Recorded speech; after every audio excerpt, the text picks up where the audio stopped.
Бевме сведоци во петокот на непријатна случка, каде што практично граѓанските организации, односно нивните представници, кои што беа делегирани од страна на Граѓанскиот инспекцијски совет, како неформална мрежена организација од 35 невладини организации, немаа можност да го искажат својот став и мислење по однос на предложените амандмани на Законот за инспекцијски надзор во животната средина. Јас лично верувам дека станува збор за изолиран случај, кој што е поттикнат од неправилното толкување на деловникот од страна на заменик председателот на Собраниската комисија за европски прашања и силно верувам дека во наредниот период тоа ќе биде само еден заборавен случај. Имено и покрај укажувањето од страна на представниците на парламентарниот дом на дека деловникот согласно членот 122 став 2 им овозможува на председавачите на работните тела да покануваат стручна јавност во делот на расправите по определени прашања со цел да го искажат својот став и мислење во однос на истите. За жал, заменичката председател на Собраниската комисија за европски прашања гледаше со други очила на овој член и практично ни оневозможи да се вклучиме директно со нашите ставови и образложенија во амандманската расправа на предлог законот.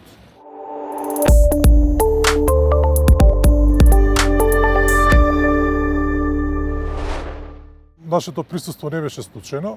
напротив, на наше барање од страна на председателот на Собраниската комисија ни беше упатена директна покана по пат на интернет пошта и со цел да можеме непречено да присуствуваме и да ги елаборираме нашите забелешки, односно ставови во однос на предлог амандманите. Предлог амандманите се однесуваат на Законот за инспекцијски надзор во животната средина и морам да кажам дека се плод на една консензуална фаза која што беше претходник во рамки на еден консултативен процес помеѓу граѓанските организации, трае негде отприлика 8 месеци. Ние како Граѓански инспекцијски совет и нашата организација Флорозон како координатор на работната група која што се занимава со прашањето од областа на Законот за инспекцијски надзор во животната средина, уште во фазата на јавната расправа која што се одржа, мислам дека беше јуни или јули во клубот на претениците, ги изложивме нашите забелешки во однос на предлог текстот на законот. На основа на нашите забелешки, предлагачот на законот, Министерството за животна средина, изврши усогласување и морам да кажам дека поголемиот дел од нашите забелешки ги прифати за релевантни. Меѓутоа, од кога дојде предлог текстот за собраниска расправа, практично констатиравме, увидовме определени недостатоци кои што сметавме дека се битни да се дојаснат и да се објаснат во самиот законски текст, со цел да се овозможи непречено владење на еколошкото право преку инспекцијскиот надзор за животна средина. И на тој начин се договоривме како неформална коалиција да подготвиме амандмани по сите овие забелешки што ги имавме, со оглед на тоа што деловникот налага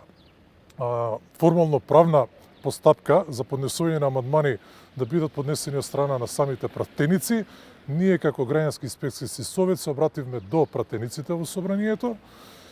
и практично во наше име они ги презема и ги поднесоа до Собраниската комисија.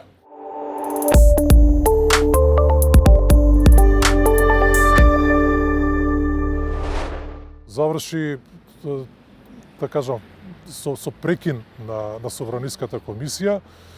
И за жал морам да кажам дека ние како граѓански организации бевме ставени во една непријатна ситуација, затоа што нашето присуство, односно неможноста да се вклучиме во амандманската расправа, представуваше еден поттик за прекинување на самата седница од едната страна, меѓутоа од друга страна послужи како погонско гориво за продолжување на меѓупартискиот конфликт во рамки на собранието.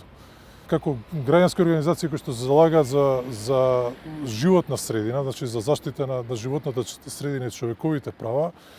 сметаме дека темата од областа на екологијата треба да обединува, значи да зближува и практично на консензуална основа, значи да се постави на надпартиско ниво и да овозможи на некој начин интегрирање на сите оние меѓународни стандарди кои што ќе овозможат соодветна заштита на животната средина и заштита на фундаменталните човекови права.